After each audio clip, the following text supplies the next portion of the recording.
Good afternoon. I am Mike Duffy, president of the Cape Cod Tufts Club. And on behalf of the club, I want to welcome 90 participants to our annual meeting and today's timely presentation on the Superpower Marathon, China versus the US. In addition to members of the Tufts community, we have alumni from 30 additional schools around the country, including members of the Intercollegiate Alumni Clubs of Cape Cod, representing local schools such as MIT, Harvard, and Yale. A few housekeeping items before we start the program. This meeting will be recorded and uploaded to our Tufts Alumni YouTube channel and the club's website. Closed captioning is automatically turned on. If you would like to turn this feature off, click Live Transcript at the bottom of your screen and hit Hide Subtitles. Here you also have the option to view full transcript if you'd prefer. You will notice your audio and video are disabled. Once we begin, you will see the presenter on your screen. You will be able to hear him, but he will not be able to hear or see you. You may need to adjust your volume. If you would like to ask a question during the presentation, you can do so by clicking the Q&A button at the bottom of the screen. This will open a window where you can type your questions. After the presentation, Amanda will read the questions for our speaker to answer. Now I'm going to pass the video off to Dave Margaritos, a member of our board, who will introduce our 2021 scholarship winners. Dave? Thank you, Mike. I'm going to share my screen.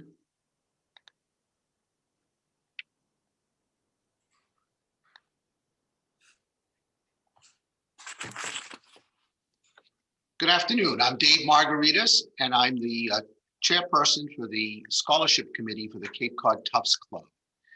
And it's my pleasure this afternoon to present to you our 2020-2021 scholarship winners. During the past academic year, our students faced many additional challenges due to the COVID-19.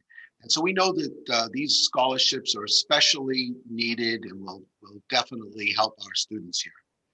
I would also like to thank our alumni members of the Cape Cod Tufts Club and the surrounding areas for the generous support to this program over the past year. Without your support, these awards would not be possible. On behalf of the board and the officers, I'd like to express our heartfelt appreciation for your generosity. So let me begin by introducing to you our scholarship winners. We had many talented and deserving students from the Cape Cod, Islands, and South Coast area during this past year, but I think you will agree that our scholarship recipients are truly exceptional. Our first winner is Garvel Casamajor. He's a rising senior from Raynham and is a chemical engineering major with a minor in engineering management. His time at Tufts has been largely devoted to academics and volunteer work in the Boston and South Shore, as well as tutoring students from grades 6 through 12. He enjoys watching and playing basketball, listening to music, and playing his trumpet, and also giving back to the community and meeting new people. After graduation, Garvel hopes to work in the materials or pharmaceutical industry. And after more schooling, his goal is to commandeer his own lab with proper certifications to manufacture industry-based products and offer scientific consultation to consumers. Now, Garvel is unable to be with us today, but he sent me a very nice note expressing his appreciation. And if I may, I'd like to read his note to you. I'm very thankful for being chosen to receive this scholarship, along with the other students who were selected.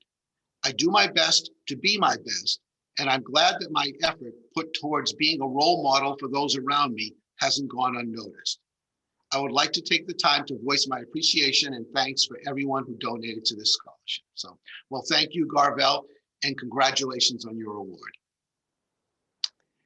Our second recipient is Rosemary Loer, who is a rising senior at Tufts and from Orleans. She is a mechanical engineering major with a minor in Latin. She's a treasurer of the Tufts Energy Group and a member of the Tufts Mountain Club. Her goal after graduation is to work in the renewable energy field, specifically in offshore wind. which she may have an opportunity to do right here at home. Outside of school, Rosemary's interests include hiking, painting, and studying Latin. So congratulations, Rosemary. I'm going to see if we can switch you on. I know Rosemary would like to take a minute and just express her thanks. So can we switch Rosemary on? Hi, yes, I think I should come up now. Yes, thank you so much for this scholarship and thank you for that introduction. Like you said earlier, it's been a really tough year. So definitely this scholarship is a huge help. It takes some of the stress off and I'm really appreciative of that. And also something that I've come to love about Tufts is the alumni network. And I think that this is a reinforcement of that. Just knowing that I have this community right here at home who has my back with this scholarship and also just people to reach out to is really great. So I appreciate it so much and thank you to the club.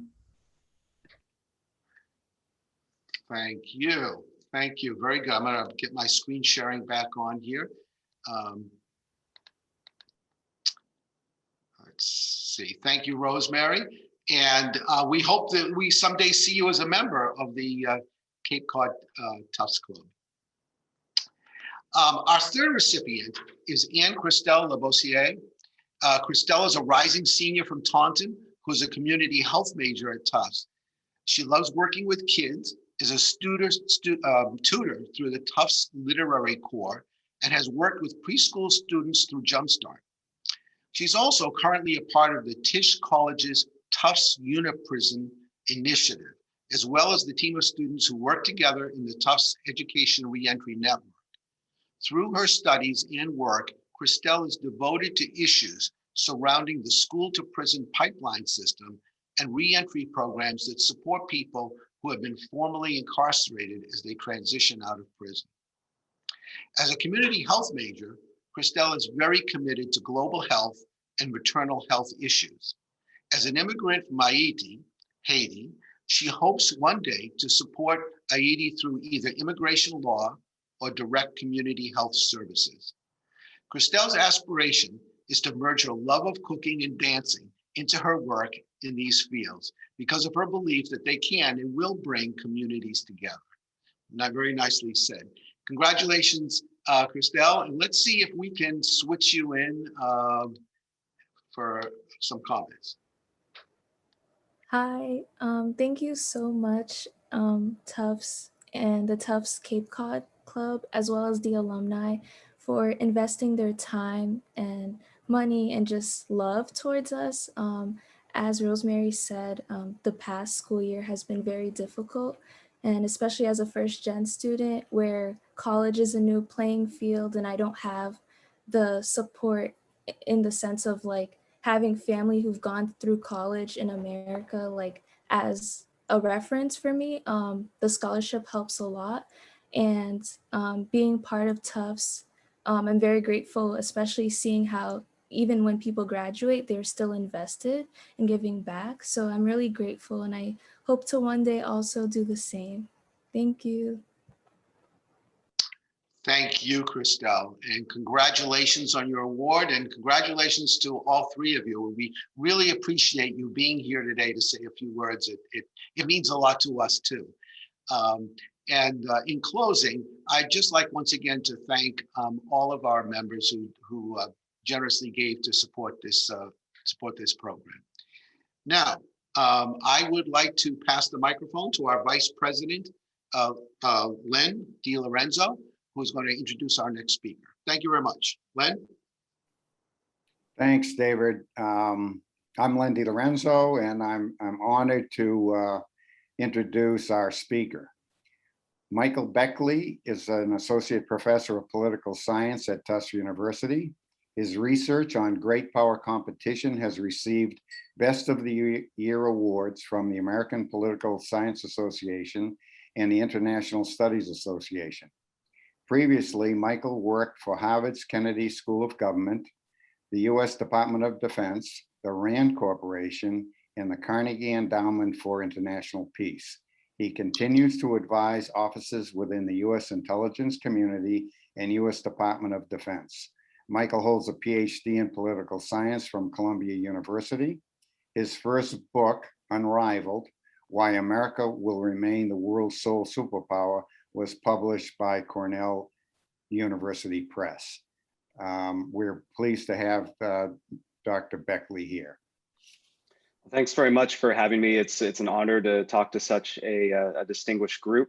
My understanding is I'm here to quickly provoke discussion. So what I'll do is I'll cut right to the chase and give you kind of a counterintuitive view of China's rise and US-China relations and what we can expect over the coming decade. My research shows that China's economy has actually slowed and is slowing a lot more than most people think, and that China's strategic situation is deteriorating much more rapidly than is often recognized. And my study of what happens to a great power when you have these kind of dynamics is that they tend to become much more repressive at home and aggressive abroad as a result. And my biggest worry is that China is sort of starting to follow that very ugly traditional path of a great power that was rising and is starting to peak, and as a result ends up lashing out in the process. So to kind of expand on those points, I'll dial down on three major arguments. And the first is simply this claim that I think China's high growth economic miracle is winding down. And a lot of this was actually predicted by China's leaders. If you go back to 2007, China's then premier, the second most powerful official in all of China, Wen Jiabao, famously said at a press conference that China's growth model had become unsteady, unbalanced, uncoordinated, and unsustainable. And it turned out to be a very prescient forecast, because since then, China's economic growth rates dropped by more than half. And the pre-COVID figures, according to the Chinese government, was that the China's economy was growing at around 6% a year. Rigorous studies have shown that it's probably more like 3% or perhaps even less, because China has been inflating its GDP growth numbers for years. Of course, now at 3% growth is totally fine, would be great. The problem, though, is that the quality of China's economic growth is what has really deteriorated. So the key thing you need to generate wealth in an economy is what economists call productivity. So that is the amount of input you need to produce every unit of output. So you want to be producing lots more output for every unit of input you're putting in. And for China, that figure, productivity, has actually been negative for the last 10 years. So in other words, China has been having to spend more and more to produce less and less. And if you actually look at the sources of China's growth, especially since the 2008 financial crisis, the vast majority of it has come from essentially force-feeding capital through the system. In other words, government stimulus spending. So spending more and more money to make more and more, to make less and less. And since 2008, China has rolled out an Obama-sized stimulus package every 5 months on average. So we're talking gargantuan sums of money. One study estimates that China has pumped in an additional $29 trillion of credit into its economy, which is equivalent to a third of the entire world's GDP. And so this is by far the biggest credit expansion we've ever seen from an economy in history. But the problem for China is that each round of stimulus that it's been spending has produced less and less economic growth. And if you've spent any time traveling or living in China in I would say the past 5 years, it's pretty hard to miss the signs of this unproductive growth. So China has built more than 50 ghost cities. These are entire metropolises of empty apartment buildings, pretty much vacant highways, storefronts, even in some cases, huge airports that barely have any airplanes flying into them. If you look in Chinese industry, what economists call excess capacity. So that means factories that are operating at less than their full capacity, or goods that are just sitting on shelves and warehouses. That figure is at 30 to 40% in China's economy as a whole, which suggests that there's a tremendous amount of waste going on. And a recent study from Oxford University with a huge team of economists, they looked into all of those gleaming infrastructure projects China has built over the last couple of decades, and they found that nearly 2/3 of them cost more to build than they could ever possibly generate in economic returns for China over the next 20 years. So there's clearly a lot of waste going on in China's economy. It's really hard to come up with what the total losses are, but the Chinese government itself basically accidentally reported through one of its own internal reports that it blew nearly $7 trillion on what it calls ineffective investment just between 2009 and 2014. And most economists would tell you that the situation has gotten much worse since 2014. The natural result of all of this waste is a tremendous increase in debt. And according to the latest figures, China's debt has increased 8-fold just over the last 10 years. It currently exceeds 330%. So it's 3 times the size of China's entire economy. That's how big its debt load is. And all of these figures are very bad. But the reason I'm especially bearish on China is that a lot of the factors that propelled China's rise over the last 30 years are starting to flip and actually become liabilities for China. So I'll just walk you through a few of these to kind of give you a bigger picture. One of them is that, in the 1990s and early 2000s, China was enjoying expanding access to the global economy. Countries were sort of welcoming China into their domestic markets, so Chinese exports, and at the same time were able to invest in China's economy. China was getting a lot of access to foreign technology that way. China was nearly self-sufficient in things like food, water, energy resources. And the most important factor is that China was enjoying the greatest demographic dividend in history. So it had 8 working age adults for every senior citizen in its population. So you had 8 people working to support every single retiree. For most economies, it's 3 to 1. You have 3 workers for every retiree. But because of China's kind of quirky population history, it had this huge bulge of young workers in its economy. And a lot of it has to do with the fact that what their equivalent of the greatest generation, those coming of age in the 40s and 50s, were decimated during World War II and by the Chinese Civil War. And then after that period, Mao Zedong encouraged Chinese families to have huge numbers of children. And so the birth rate skyrocketed in the 60s going into the 70s. But then in the late 1970s, the Chinese government reversed course because they realized their population was exploding and instituted the one-child policy. So for much of the last 30 to 40 years, you've had this baby boom generation that had relatively few parents to take care of.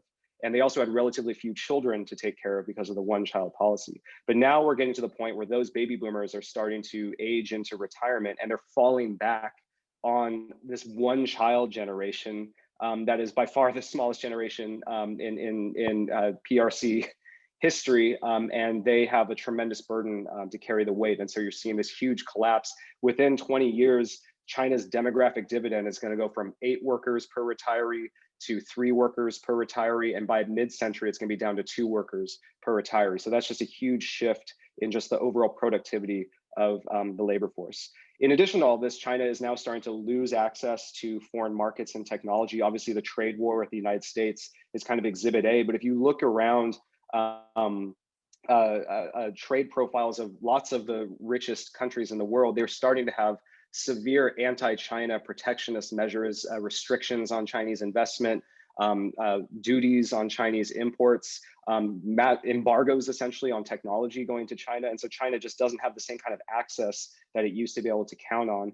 And at the same time, China has decimated its natural resources and is now experiencing severe water scarcity. A lot of Chinese cities have less water per capita available than Saudi Arabia at this point. And China now is the world's largest importer of food. It used to be self-sufficient. Now it has to spend hundreds of billions of dollars importing food. And it's also plowed through a lot of its oil resources and now is the world's largest importer of oil. And so all of that is not only costly, but it also exposes China to potential sources of coercion from other countries. So the Chinese are very worried that, say, the United States in a conflict could cut China off from its oil supplies by blockading the narrow straits that connect the Indian Ocean to the South China Sea. That's where 90% of China's oil flows through, and it passes right by Singapore through this very narrow strait called the Strait of Malacca. The US Navy could easily blockade that. So you get a sense of just kind of the strategic implications of this economic slowdown, as well as the economic implications as well. And just to go back to the demographics, I mean, I think it's important to recognize that China is about to experience the worst aging crisis that we've seen in history. Over the next 30 years, it's going to lose 200 million working age adults. And at the same time, it's going to gain 300 million senior citizens. And that's, again, thanks to the one-child policy.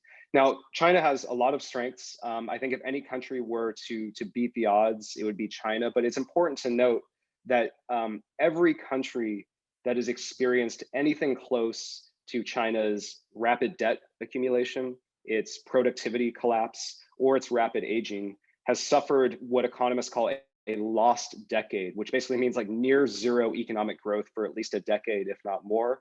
Maybe China can beat the odds. It's clearly not as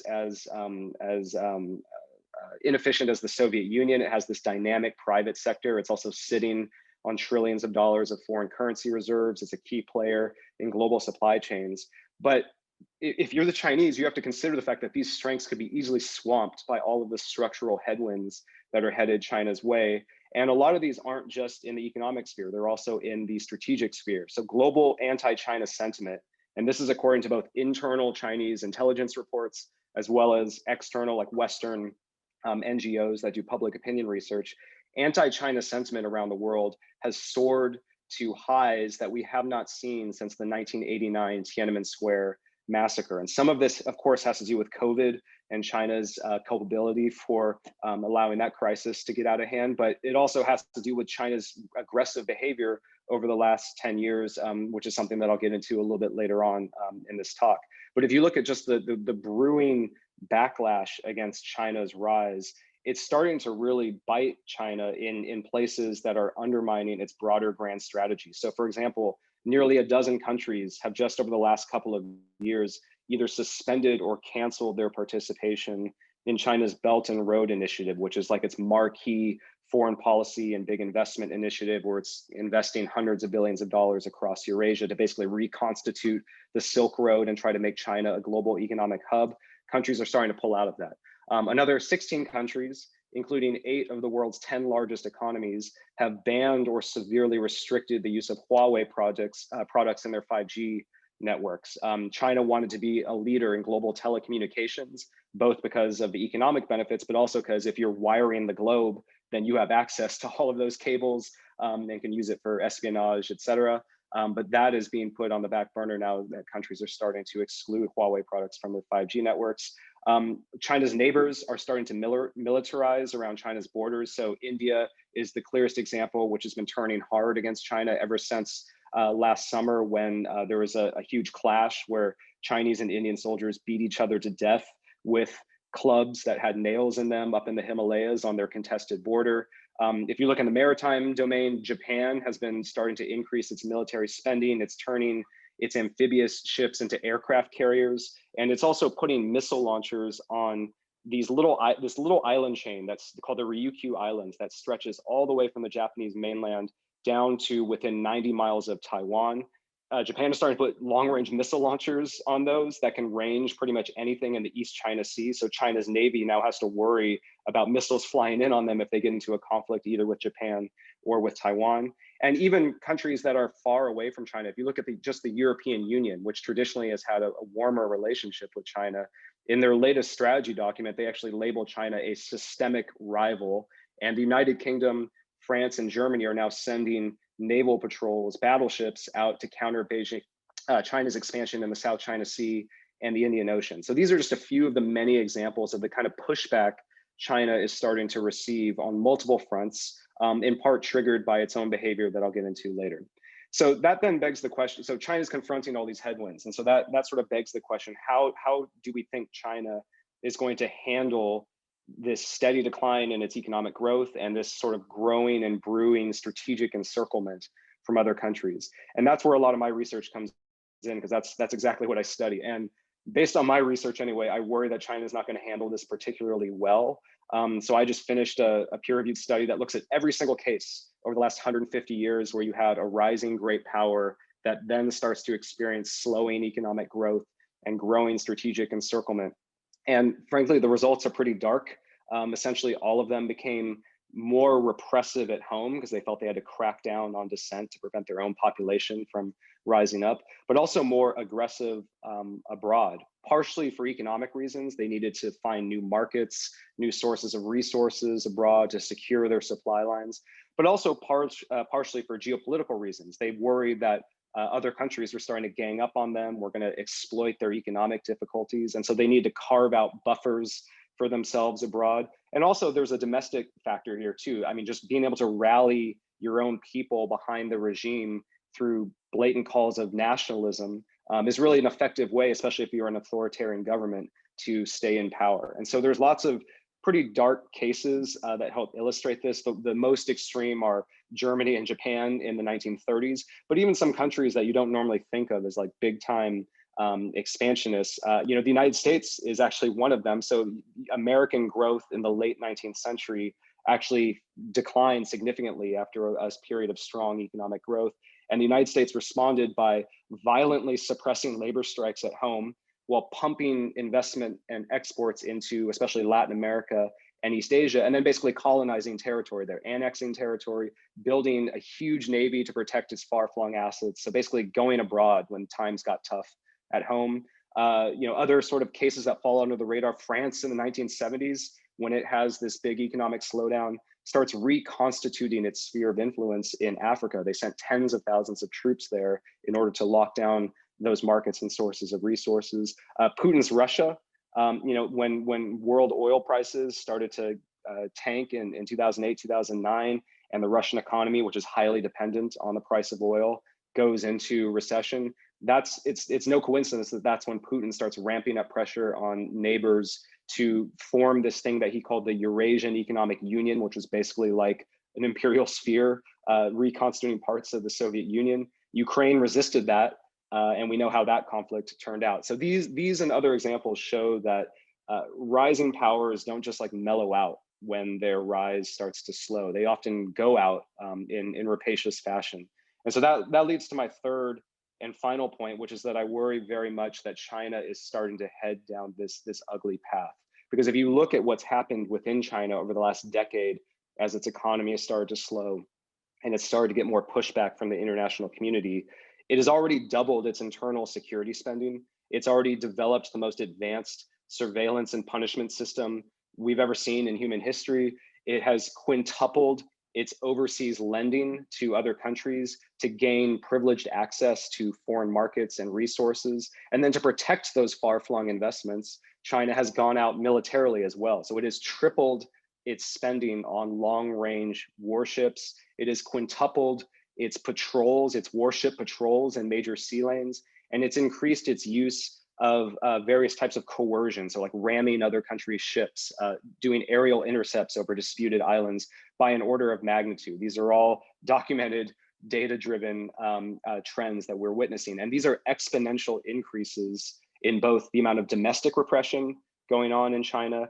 as well as economic and military expansion just over the last decade. And it's all occurred as China has suffered its most sustained economic growth slowdown in decades.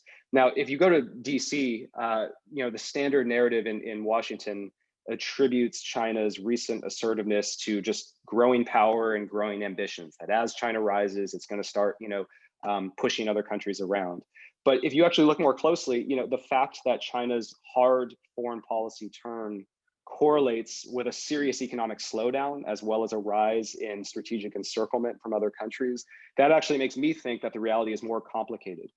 Yes, China has certainly become better armed and more cocky abroad over the past decade, but it's also become increasingly insecure at home because for the first time in a generation, the Chinese Communist Party is dealing with a sustained slowdown in the economy. China has had multiple recessions since the 1970s, but China's government was always sort of able to rekindle rapid growth through just some quick stimulus spending or some minor economic reform.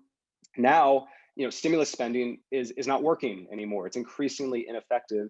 And China's rulers, especially Xi Jinping, has seemed to rule out any kind of liberalization reform as just too politically risky. It might disrupt all the crony capitalist networks that ultimately keep his regime in power. So it just doesn't seem likely. And he's in fact ruled out major economic reforms in the future. And so that means there aren't really clear, easy domestic fixes for China's problem. There's not an easy way for the Communist Party to restore what political scientists call performance legitimacy. Like, we get the people's support because we clearly are performing very well as the rulers of this country.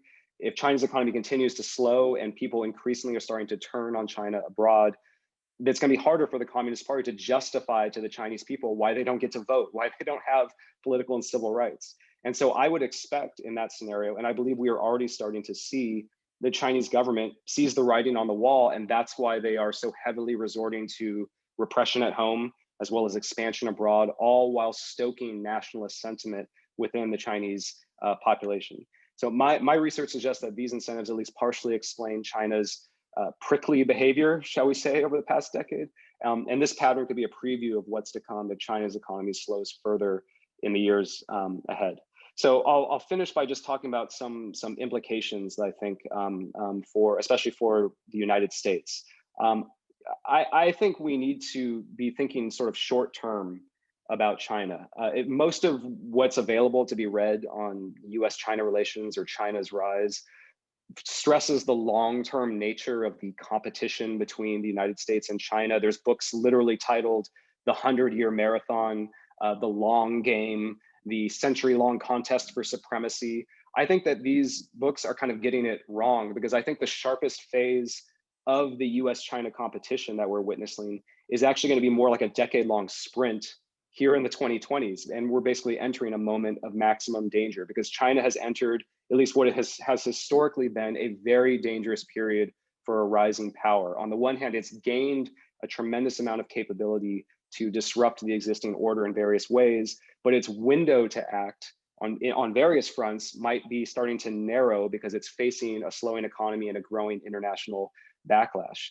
And I worry that future historians are going to say we should have seen this coming, because if you read Chinese documents, if you just read Xi Jinping's internal speeches, the things that he is telling his comrades in the Chinese Communist Party, he's been basically telegraphing a turn to the dark side over the last 5 years. If you read his speeches on national security, they stress two themes over and over again. One is that China faces growing threats, what he calls forces unseen in a century. And just for reference, a century ago was China's warlord period, where a combination of democratic activists and foreign powers brought down the Qing dynasty, and China collapsed into absolute chaos and bloody fighting among warlords.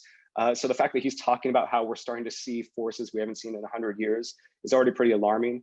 And then the other theme he stresses is that the Chinese government needs to nip these problems in the bud to avoid any risk of a collapse of the Chinese state. He warns repeatedly of the risk of a Soviet-style collapse. He tells his comrades that we need to engage in preventive action. He uses medical analogies, and where he likens the challenges facing China to cancerous tumors that need to be cut out before they spread to vital organs of the state. And the threats he describes are these main ones of slowing growth and rising encirclement. And the main responses he advocates are, we're going to tighten our grip on power at home, and then we're going to try to carve out an economic zone to rekindle our economic growth abroad. Now, I don't think China is going to expand on all fronts in some kind of mad frenzy or impose North Korea-style lockdowns on its population, because I think Xi Jinping and his cronies are too smart for that. They know their history. They know what happened when Germany and Japan tried to run the table in Eurasia. They also saw how just rigid totalitarianism and autarky doomed the Soviet Union to economic terminal decline. But what I worry is that China is going to engage in calculated aggression. It's going to squelch dissent and enlarge its geopolitical footprint in areas that maximize benefits and minimize costs. And because at the end of the day, China's leaders know that just simply surrendering to a new normal of slow growth and strategic encirclement is a very risky gambit. It could invite more foreign coercion, it could incite domestic unrest. And so China has actually developed a new national security strategy. I mean, for the first time in China's history, they've written a document called the National Security Strategy. And if you read what it says we're basically going to tighten our grip on power and secure our nation's long-term prosperity and territorial integrity. And they're going to do it through several ways, some of which I think are relatively innocuous, but several of which I think are very scary if you're looking at this from either an American or just sort of a Western or democratic perspective. Because the first is that China clearly is going to try to make the world safer for autocracies to survive. China's leaders have worried for a long time about what they call the diffusion of political unrest, that when something like the Arab Spring takes place, when something like the color revolutions in Eastern Europe that happened in the early 2000s take place, they worry that there's going to be political contagion in their own region and perhaps even within China itself. And actually during all of those protest eras, China preemptively clamped down on its own population to make sure that there wasn't any demonstration effect, to make sure that Chinese dissidents didn't get ideas to try to have their own, what they called Jasmine revolutions. And what is increasingly alarming, though, is that what is happening in China is not really staying in China anymore, that China is now starting to work assiduously to reverse the international spread of democracy, because China would feel safer in an environment where there are just more authoritarian governments in the world. Authoritarian governments aren't going to call them out for human rights abuses. And as long as democracies look kind of shambolic and hyper-partisan and internally divided, the Chinese leaders feel more confident that their own people are not going to want to emulate that chaotic system, right? So China is quickly becoming a pretty potent anti-democratic force. They're starting to prop up. I mean, if you pick a dictator anywhere, you can pretty much find some support in the form of investment or technology transfer from China. And normally I wouldn't be that alarmed by this, because at the end of the day, it's hard to kind of prop up countries abroad. The Soviet Union learned this the hard way when a lot of their satellites were really struggling. But I think what makes this a very dangerous situation is that we are in a technological era where there are just much more advanced tools of surveillance and discipline and punishment than Mao Zedong or even George Orwell, frankly, could have imagined. The ability to China has 600 million security cameras. It's using facial and speech recognition technology to be able to track down any citizen within a matter of minutes. It's developing a social credit score where you can discipline citizens instantly by restricting their access to education, to medical care, to travel, to credit. And so there's all these insidious ways where you don't need like death squads and secret police anymore. You can use algorithms, cameras, malware, and spyware to nip and undermine social mobilization before it even gets started. So they've dramatically reduced the costs of authoritarian governance. And I worry that it's just going to make it a lot easier for authoritarians to thrive and survive in the coming years. And China already is exporting a lot of this surveillance technology to dozens of countries abroad. And my worry is that if China starts to feel even more pressured on the ideological front, it's going to ramp up those measures even more to try to prop up some of these authoritarian regimes at the same time that it may start doing kind of what Russia has done, say, in the United States, of trying to sow chaos in democracies through political infiltration, through hacks, using deep fakes, et cetera, to basically further divide democratic societies. And we're already at a point where democracy, I would say, is at a low point in terms of its accepted legitimacy in much of the democratic world. And so there's a vulnerability there that China could exploit. The second area I worry about is, of course, military warfare, basically. I don't think China is going to try to conquer East Asia or anything, but there are certain areas where it is clearly starting to think about making moves while it can. And the most obvious one is vis-a-vis Taiwan. This is the perfect storm where China, because it's so close to Taiwan, has a number of military advantages over the United States. There's an open window of opportunity because, frankly, the United States hasn't changed its military strategy in decades and still relies on a couple of bases on Okinawa for most of its combat power over Taiwan. China now has the ability to wipe out those bases in a Pearl Harbor style missile attack and then can basically have its way with Taiwan. The United States has plans to counter that, but they're not going to be operational for another decade. So China has this window of opportunity, and it clearly very much wants to take Taiwan. I think Americans especially underestimate the emotional resonance, the critical point that Taiwan serves in China's legitimacy. It's the way for China to recover from the century of humiliation when it had territory ripped from it by Western imperial powers and, of course, by Japan. And it's also, frankly, a huge strategic asset. It's an unsinkable aircraft carrier in the middle of maritime East Asia. And it also is the leading producer of semiconductors manufacturing, which China very much needs if it's going to realize its technological dreams of dominance. So for all these reasons, I worry that China is starting to eye up Taiwan. And just over the last 4 months, China's been, if you've been reading the paper, you've probably seen that China's been waging the most provocative show of force in the Taiwan Strait that we've seen certainly since 1995, 1996, where there was a huge military crisis there, China lobbing missiles towards Taiwan, the US sending aircraft carriers to get them to stop. Now China could potentially sink aircraft carriers that come anywhere near its shores. So it's a very dicey situation that I'm worried very much about.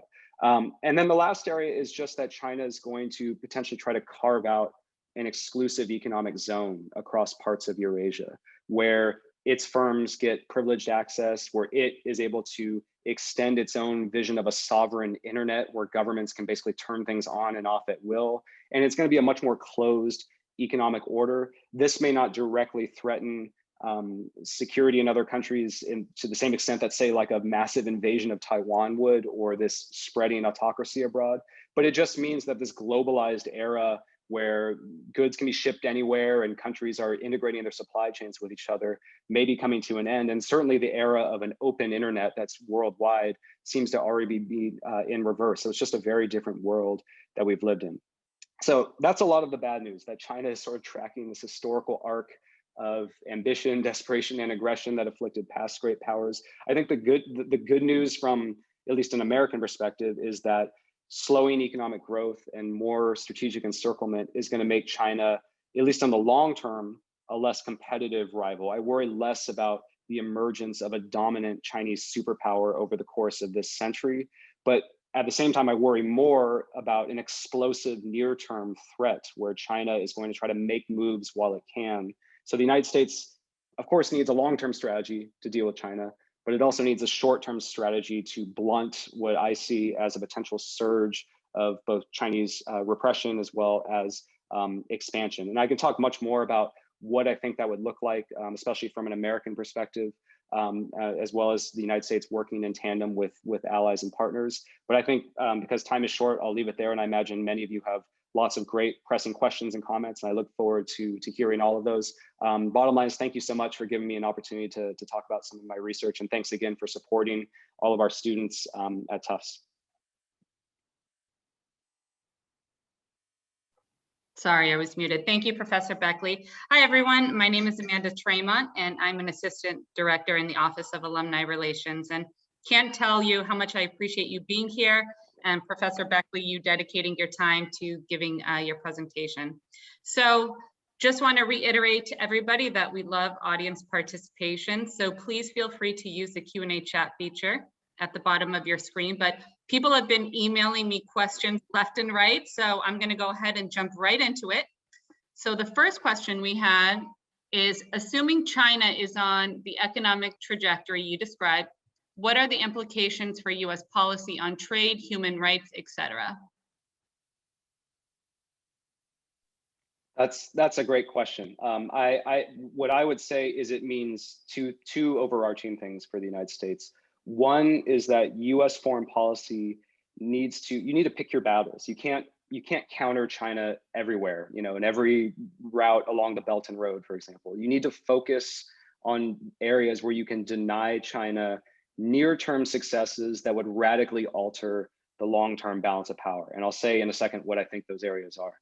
The second overarching theme would be you don't have time to come up with perfect solutions when we're in a short-term sprint competition. You have to rely on what you have available. You need to MacGyver solutions that may look kind of ugly and may not be totally optimal, but it's what you have right now, what you have at your disposal, rather than the tools and partnerships you'd want further down the line. Frankly, even though I love research and development, I'm worried that the US is kind of looking, decades down the line, and it's like, oh, if we can develop these long-term technologies, we'll eventually come out on top on China.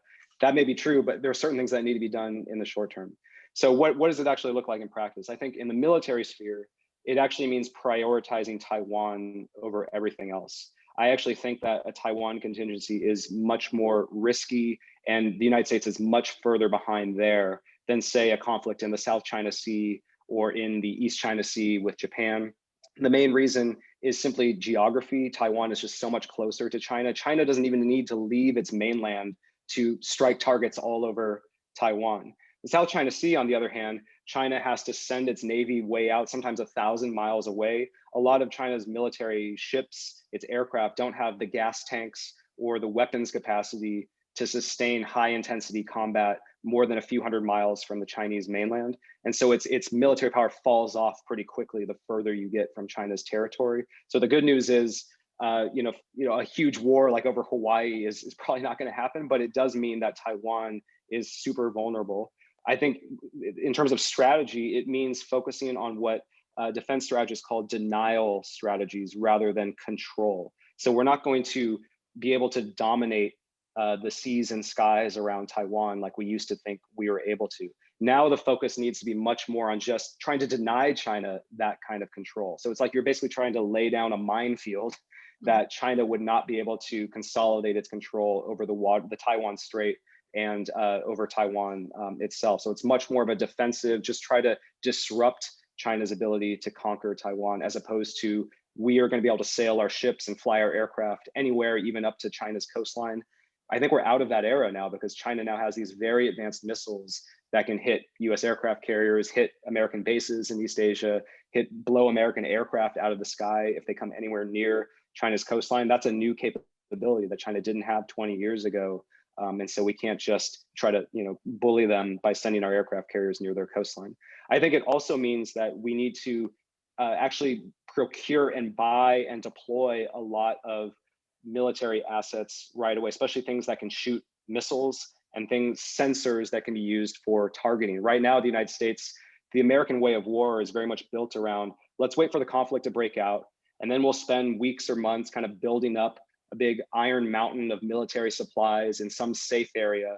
And then we'll just pummel our adversary like we did in Iraq for weeks or months on end, while they can't even touch us from our little safe haven.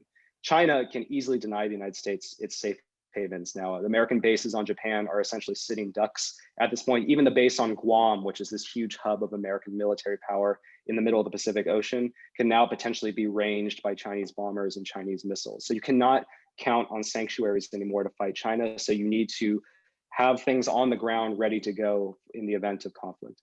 In terms of economic policy, even though I'm a card-carrying liberal internationalist, I actually think the United States needs to double down on some of the aggressive unilateralism measures that it's imposed on China through things like the trade war. I would love to reform the World Trade Organization and negotiate a bunch of long-term trade deals, but China is going on an espionage spree unlike anything we have ever seen. China is trying to push its way into foreign markets through lots of lending, basically throwing a lot of money around and trying to wean off trade partners. And so the United States needs to find ways in the short term to kind of protect its crown jewels through things like export controls, investment restrictions. Once you have that solid defensive line, then you can start thinking more proactive about, okay, how do we open markets back up? How do we get back to a point where we can have trade disputes that don't necessarily have to escalate to broader geopolitical conflict, where we can just sue each other in international courts instead of smacking each other with tariffs or even starting to coerce each other with military options. But I just worry, and I think in the short term, you actually need to take more rapid defensive measures. And so even though I was not a huge fan of the Trump administration, I actually understood a lot of what they were doing economically vis-a-vis China, because I thought it was necessary in the short term.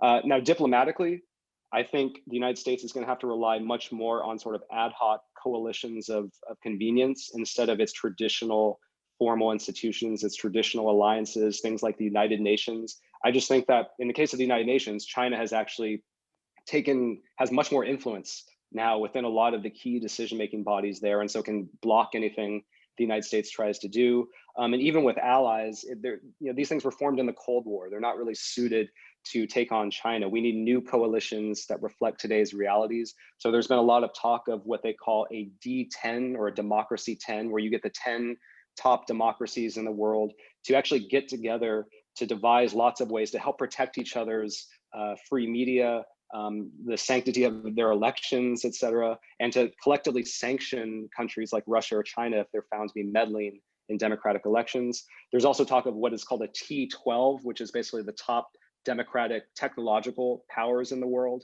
And the idea is to get them all together to not only share technology, but to also start writing the standards that are going to govern the use and the compatibility of various technologies so they can all fit together in a way that creates this sort of democratic technological sphere to push back on China's vision of a much more closed internet and use of technological standards. I think also what's called the Quad or the Quadrilateral, again, this is like a Cold War construct. The United States is actually, it involves the United States, Japan, Australia, and India.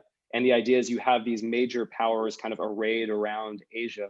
And it was originally designed to coordinate maritime security in East Asia, but it's increasingly being used for a whole gamut of things. So those four nations now are have pledged to provide 1 billion doses of COVID vaccine to Southeast Asia, where they're going to basically use American biotechnology, Japanese logistics, Indian manufacturing, and Australian coordination to basically churn out lots and deliver lots of COVID vaccines so that countries can turn to democratic states rather than to become increasingly reliant on China. It's kind of a way to try to win over hearts and minds. I think that's one tiny example of a potential avenue for the future. But the key point is that these were kind of made up on the fly. They weren't like, let's work our way through the UN and see what happens. It's like, let's form a coalition to target some specific problem that China is making inroads on in any way that we can. Awesome. Thank you for that. Do you think the probability of a hot war against Taiwan is limited by not wanting to destroy the infrastructure on the island China desires? Isn't it more likely to use an economic blockade and asymmetrical warfare? Asymmetrical warfare, maybe? Yeah, so I think certainly China, has no interest in like turning Taipei into an incinerated ruin, not only for the economic resources and especially the technological resources, but also because at the end of the day, I mean, China considers this Chinese territory. They want to integrate it as a prosperous, loyal Chinese province, and bombing it into submission is not a great way to do that. So I think things like strategic bombing, like what the United States and its allies did to like Japanese cities and German cities in World War II, where they just leveled them and lit them on fire, that's probably not going to happen. But at the end of the day, I also think if push comes to shove, if the question is Taiwan becomes independent or is forever going to be separate from the mainland versus we're going to launch an invasion of this island to bring it back into the fold, right now China is giving every indication that it's going to go with the latter, that at the end of the day, it cares much more about the political legitimacy, the geopolitical centrality of Taiwan in East Asia than it does about trying to co-opt its economic resources. Now, that doesn't mean a war is guaranteed. I think it's still a low probability event, but it's become much more likely than I'm frankly comfortable with right now. And I worry that the Chinese actually think they could pull it off relatively easily because frankly, the United States and Taiwan have kind of let their guard down a bit over the last 20 years. I mean, they have these very fancy technologies, but China's solution to that is like, we'll just blow up Taiwan's F-16s on the ground before they even get off and can shoot against us. And so that's one way to take them out. So China's developed preemptive doctrines that can kind of overcome the technological superiority of Taiwan and the United States. And so there's this sort of window of opportunity that doesn't make war, 51% or 70% likely, but it's gone from like a 3% probability to a 15% probability. And that is enough to just scare the bejesus out of me, because this is one of the few sites that I could see really igniting a massive war between the United States and China. How will the Biden administration change US economic policy toward China, or is it still too early to tell? I don't think it's too early to tell. I think they've actually continued the Trump policy for the most part. The only difference is they try to multilateralize it. Trump slapped tariffs on friend and foe alike. Biden is all about allies, and he's always said, well, the way to compete with China is to use our best resource, which is our allies and partners, and to try to mobilize coalitions to put more collective economic pressure on China. So I think that's the main difference. But in terms of if you haven't noticed, all of the tariffs that Trump put on China are still in place. All of the investment restrictions are still in place. Biden signed off on a lot of these on his first day in office. And at the same time, he's actually accelerated a competitive U.S. policy in many other areas, including Taiwan, et cetera. He's doubled down, frankly, on a lot of these hardline economic measures. And a lot of this was predicted. One, because bashing China is one of the few truly bipartisan issues alive in Washington, D.C. today. And also because there are key elements of the Democratic constituency, like labor, the environment, that are not exactly huge fans of China. And as a result, are frankly in favor of a tough economic stance, one that imposes tariffs and labor standards on China at every whim. And if you just look at who Biden appointed to be his trade representative, his main sort of lawyer his main representative on all international trade issues, Catherine Tai, she's a lawyer. She's not a negotiator, she's a lawyer. So I think Biden appointed her there to basically sue the pants off of China. She's kept all the tariffs in place. And I'm sure the Chinese have noticed that, her family comes from Taiwan. So I don't know if that was on purpose, but it certainly doesn't help, bridge divides. And I think Biden was like, well, we're not trying to bridge divides here. This is a competitive economic relationship. Okay. What will the impact of educational status US versus China? What will be the impact of educational status US versus China? In the US, there's been a steady decline in the level of education, whereas in China, there's been a steady elevation in the level of education. The consequence could be better technology and better productivity in China than in the US. So I don't worry about that as much, because if you actually look at the statistics on the state of Chinese education, the current labor force, more than half the current labor force doesn't even have a high school degree. I think the Western media focuses overwhelmingly on the very top universities, the China's answer to the Ivy League, essentially, and just looking at all the money that is poured into those top institutions over the last couple of decades, the strides that certain Chinese researchers have been able to make, that's all very real. But if you look at the broad base level of education between the US population and the Chinese population, it's not even close. The average American gets something like 11 to 12 years of education on average. It's one of the highest in the world. China is half that, or I think even less at this point. It's still, the vast majority of the Chinese population has severely restricted access to education, in part because it's just a much poorer country. So high school, a lot of Chinese have to pay for high school. It's not free like it is in public schools in the United States.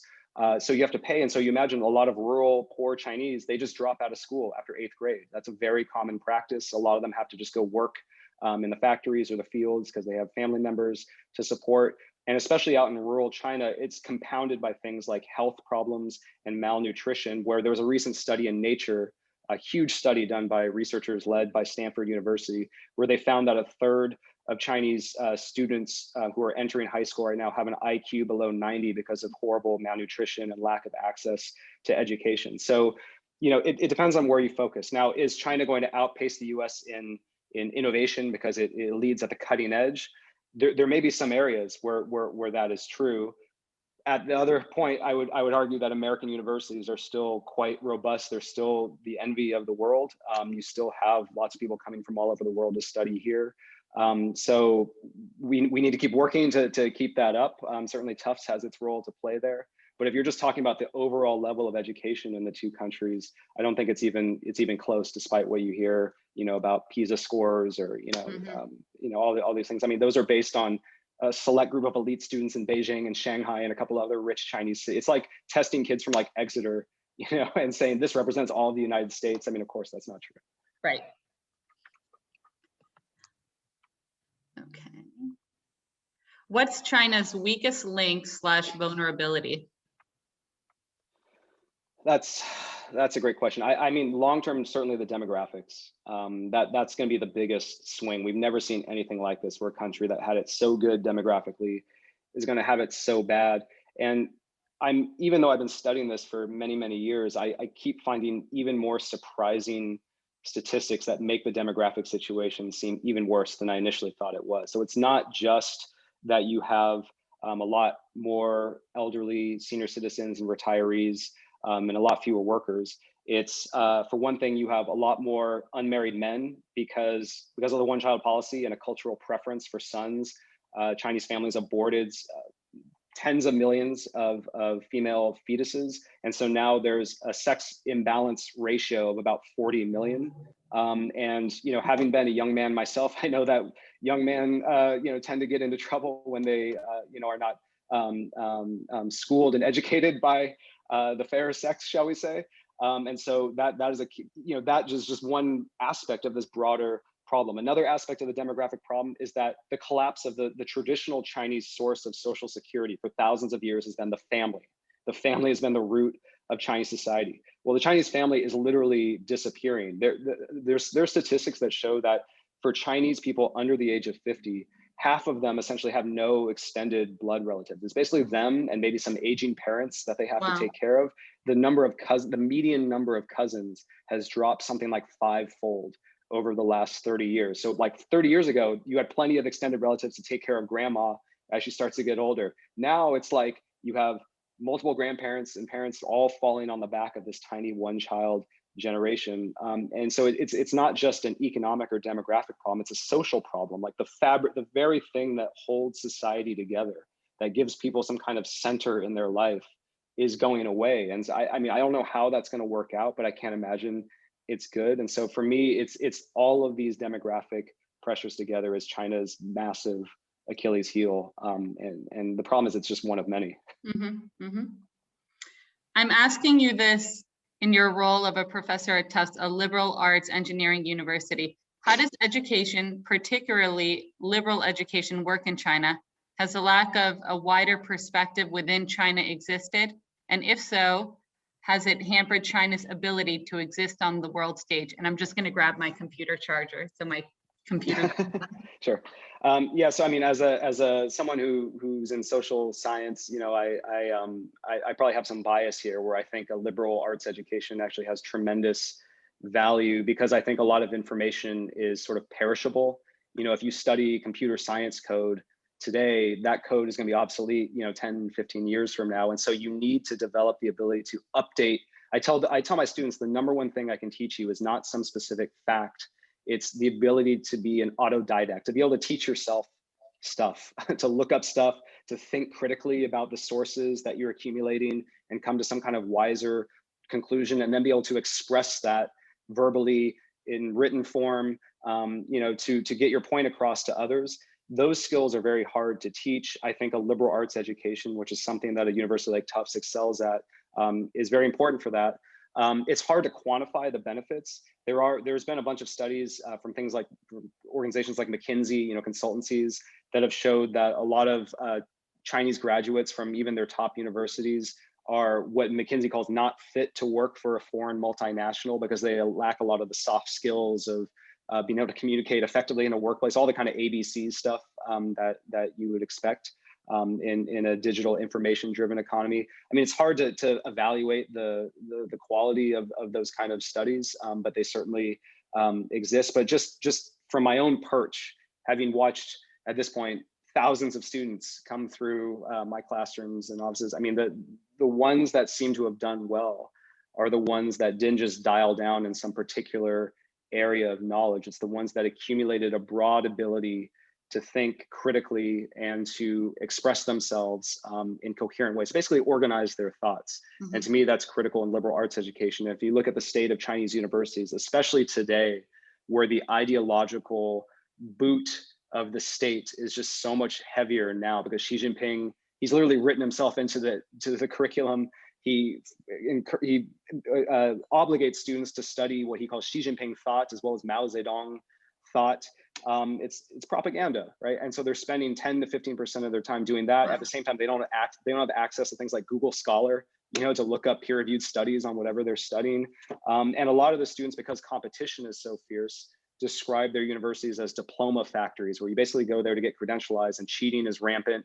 Writing fake degrees is rampant. I've been approached numerous times by Chinese organizations, basically trying to use me as like a figurehead, you know, like, oh, if we get this Western professor to say, oh, this is a good program, and then, you know, they basically just churn out fake certificates and degrees.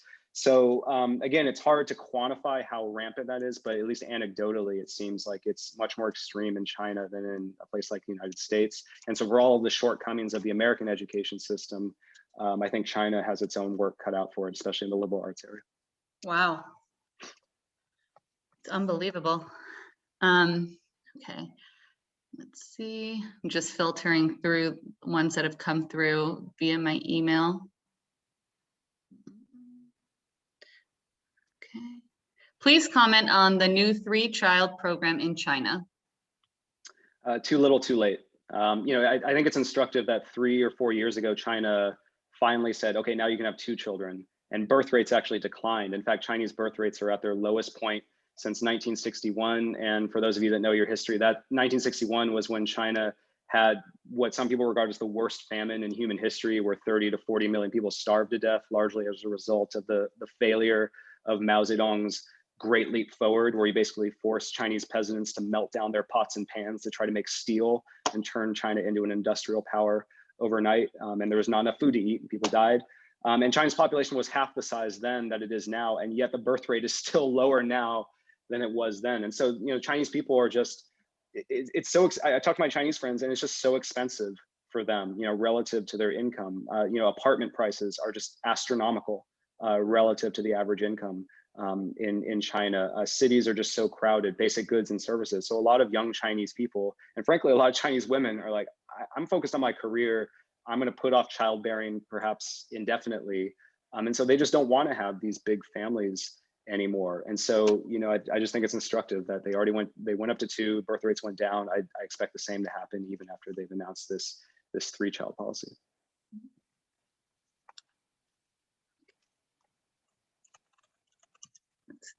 Could a change in China's current leadership undo the damage that the current president has done?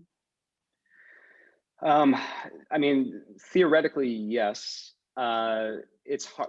The only issue is if there is going to be a change in leadership, it's not going to be in some orderly election, or Xi Jinping's not going to say, "Oh, okay, now you get to have power." I mean, he's going to go down with a fight, and he is in the amount of money he has poured into China's internal security forces, both on the surveillance end as well as just the guys with guns, and has been absolutely massive. And so the only way I could see a leadership transition is some horribly bloody uprising that starts with a split at the elite level.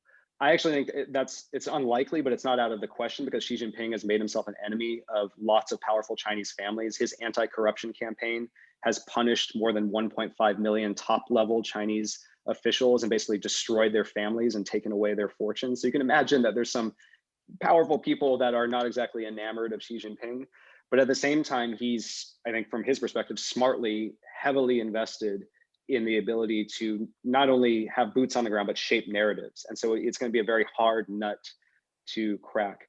Now, let's set the transition away. If you were to have a new leadership and they were to implement reforms, they could do some good. Certainly, China right now, its economy favors the state-owned enterprises. They get 80% of the loans and subsidies, while private firms are starved for capital and basically have to pay super high interest rates to get a loan from shadow banks. So if you reverse something like that, that would probably help entrepreneurship and make the economy even more dynamic. Local governments and local areas are what led China's rise. All that experimentation that Deng Xiaoping allowed at the local level, where each locality is kind of doing its own thing economically, that was really important. But Xi Jinping has reversed that and trying to centralize the Chinese economy. So if you were to then reverse that and go back to a more locally driven economy, maybe that would help. But you can't really do much about the demographic problem. You have massive debt that you're going to have to deal with somehow. I think China is just going to have to do what Japan did and basically have its economy take a haircut to write off all of those useless, write off all those wasting assets. And you can't do anything about the state of the environment, which has been totally ravished over the last 30 years. So there's just certain structural things that you can't change through quick economic policy. And that's even putting aside how the leadership transition would happen, which I think would be I mean, if you just look at China's history, that's like the norm, like chaos. There's a reason why China's history is full of periods literally called the warlord era or the warring states period. And that's because China's history is this set of centralization and then absolute chaos and crumbling apart like the Roman Empire, and then centralization. And that would just be par for the course. And it usually takes, a century or two to work that out. So we'll just have to wait and see. Well, thank you so much. So that's all the time that we have for questions. Professor Beckley, this was awesome. Thank you so much for your time. Really enjoyed your presentation, and clearly our audience enjoyed hearing what you were saying. We got so many questions that came in that we didn't have a chance to get to, but thank you so much. We really appreciate it. No, thank you so much for having me, and thanks to all of you for supporting the university. Sure. So right now I'm going to turn it back to Mike, and I'll sign off. Thank you. Thank you, Amanda, and thank you, Professor Beckley, for that captivating presentation. And to our attendees, we appreciate your participation. We hope you will complete a brief 2-minute survey, which you will receive within the next few hours. This event has already helped us raise $555 for the Cape Cod Tufts Club's Scholarship Fund. If you are so inclined, we hope you will consider making a gift to this fund. Amanda will post that link now so you can do so online. I would also like to invite everyone to join us again on July 27th for an evening of elegance with Center Tonics Cranberry Shores. So watch for a registration email that will be sent to all of you soon. Now, I hope everyone will stay with us for a special presentation for someone who has donated many years to both the Cape Cod Tufts Club and the university, followed by a very brief business meeting. Every now and then, there are certain people who deserve special attention. For example, who knew that 20 years ago, a chance meeting between two Tufts fraternity brothers on a South American cruise would lead to great things for the Cape Cod Tufts Club? Shortly after their chance meeting, the fraternity brothers began attending club events, and one of them joined the board in 2008, eventually serving as president from 2012 to 2015. After his term ended in 2016, he became secretary. And then in 2018, when no one else would step up, he became secretary treasurer of the club. In addition to these executive office positions, he has served on the membership committee, the scholarship committee, the book awards committee, and is our first and only representative to the Intercollegiate Alumni Club of the Cape and Islands. He has been instrumental in the development of the club's website, bylaws, position descriptions, and the keeper of many lists of active and inactive members. Please, everyone online, join me in a warm round of virtual applause for Kim Eaton, the face of the Cape Cod Tufts Club for the past 2 decades, who will be retiring from the board at the end of the month.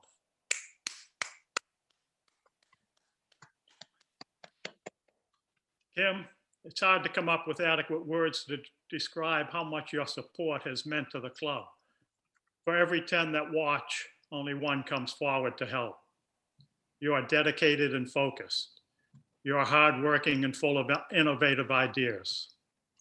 While others work their way towards being different, you strive towards making a difference. Thank you for being a tireless volunteer and setting an excellent example for us all. Your passion and energy for the Cape Cod Tufts Club are unparalleled, and I am so very grateful to have had your help during my 3 years as president. I hope that the good work you have done for us will come back to you many times over. And I hope that you will enjoy this gift from both the board and the university, which I'm going to try to share right now.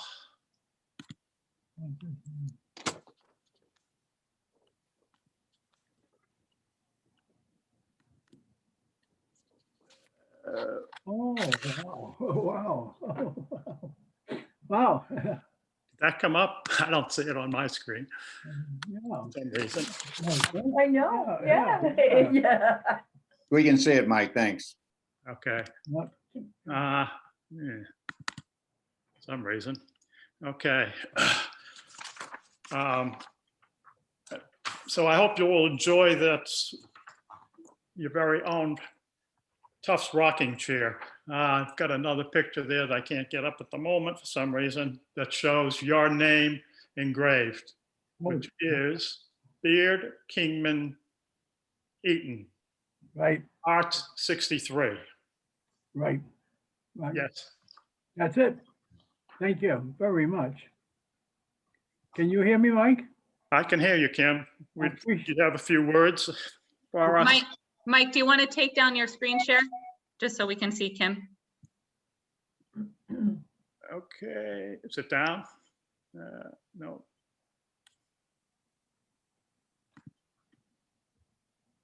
That's okay. Well, wait a minute. I got, Okay, I'm up on. there he is. There you are. Okay, hey, thanks, Mike, and thanks, everybody. I've enjoyed this time very much. I've met, well over 100 people that I can recognize, in our club, and I have enjoyed talking with them and getting to know them and participating in all the activities we've had over the years. I'll still be at the meetings, at the events. I hope we can all get together in an in-person event soon, and I look forward to that. So I'll keep in touch and you'll hear from me, and my wife's writing me a little note here.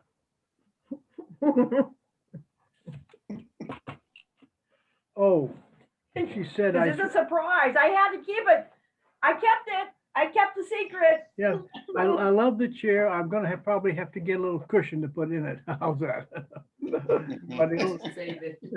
But we have a place for it, and I thank you. And you know, I got it about how many years ago? In 1971, 72, the company I work for, Marriott, gave me a chair that said Barrett Eaton on it. And my wife says, we got to get rid of that thing. You can't read your name anymore. So we have a replacement. And so I thank you very much. Thank you, Mike. Thank you, everyone.